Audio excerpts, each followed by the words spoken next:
Butterfly. Sut mae deud y gair hwn yn Gymraeg?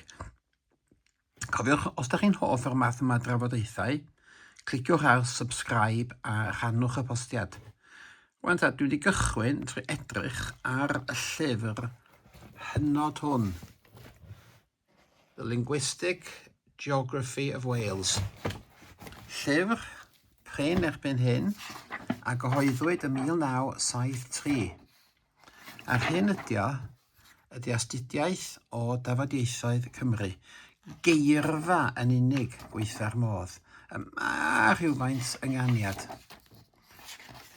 Mi ddewiswyd nifer helaeth o bwyntiau ledled Cymru lle roedd yr iaith yn cael ei siarad, lle yna siaradwyr brodorol.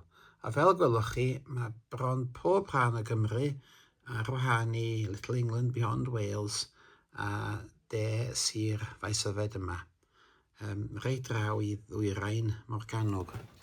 Y gair dwi eisiau edrych yn o heddiw ydy, munud,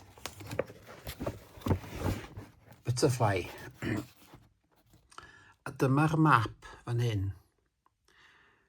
Wel, mae'r gogledd yn weddol eglur yn tydi. Y cylchoedd crwn yma ydy lle mae pobl yn dweud gloyn byw, gloewyn byw, gloefyn byw ac ati. Mae yna ardal fach yna yn Arfon, yng ngogledd Arfon, o ardaloedd y chwareli diwydiannol, lle maen nhw'n dweud iar neu giar fach yr ha. Chi'n gweld fan hyn? Y smotia duon yma. A mae draw i Ddyffryn Conwy fan hyn, dipyn bach yn Sir Ddinbych, a dipyn bach o iar fach yr ha yn y dwyrain hefyd. Ond beth sy'n ddiddorol ydy mae dyma ydy gair arferol y de. Fi'n credu mae'r gair hynaf ydy gloyn byw. A mae hwn yn dod o glo. Gloyn. Hynny yw, colsyn bach dwi'n credu ydy'r ystyr. Ac ella'n cyfeirio at loenod byw cochion. Hynny yw, darn o lo sy'n llosgi. Ond ffurflen yr oesoedd canol, na ffurfiau cynnar sgynna ni, ydy gloyn diw. Nid gloyn byw. Os ydy hyn yn gywir, bydde fo'n un o'r nifer o bryfaid bychain sydd yn cymeryd enwau crefyddol. Enwau o Beiblaidd fel petai, enwau o Testament Newydd. Enghraifft, yn Saesneg mae ladybird, lady fan hyn ydy'r forwyn Mair. Ond mae yna eiriau eraill hefyd. Os gwelwch chi fyny ymlaen â'r cymoedd fan hyn, mae genna ni Bilibala neu Pilipala. Dim ond o'n un ardal fach fan hyn, a mae genna ni plyfyn bach yr haf i fyny fan hyn rhwng Llwchwr ac Afon Tawe fyna. Ond mae Pilipala wedi bod yn ymestyn. A hyd yn oed yn y gogledd, chi'n clywed o gen blant ifanc.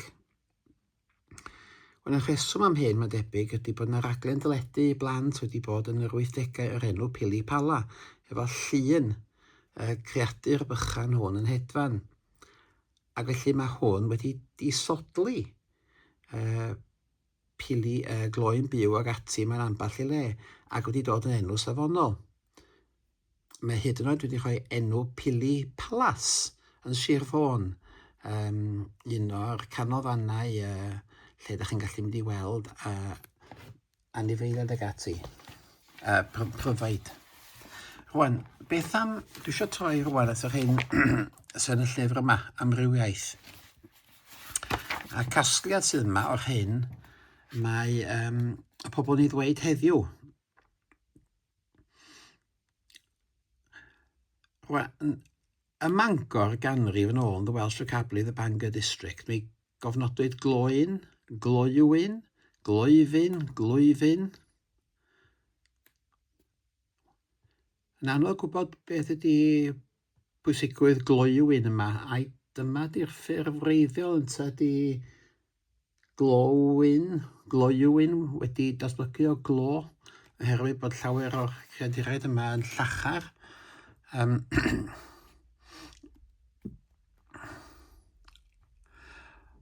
O be di'r lluosog? Gloynod byw, neu gloynod byw di'r ffurf safonol, ond yn nwyfo'r y bala mi gael y gloywod byw, penrhyndeudraeth, glywynod byw. Mae un o fôn wedi nodi golyn byw a golynod byw. A'r sylw sydd gen i fan hyn ydy bod gloyn diw wedi troi yn gloyn byw tua'r 19fed ganrif, rhag cymeryd enw diw yn ofer. Dyna un cynnig.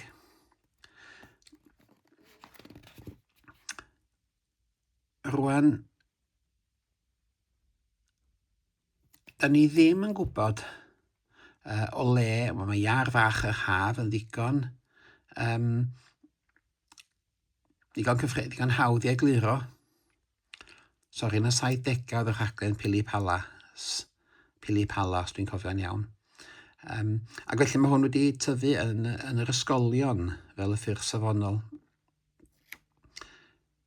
Mae yna lili pala wedi cael ei nodi yn Llandybie. Cynnig ieiradu Prifysgol Cymru ydy mae ffurf ddyblyg ar pilau.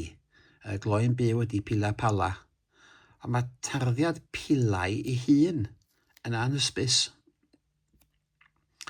A da ni ddim yn gwybod chwaith pam bod butter yn butterfly. Felly be fyddwch chi'n ei ddweud heddiw? Gloyn byw, iarfach yr haf, yn tedi pili pala wedi disodli'ch gair chi.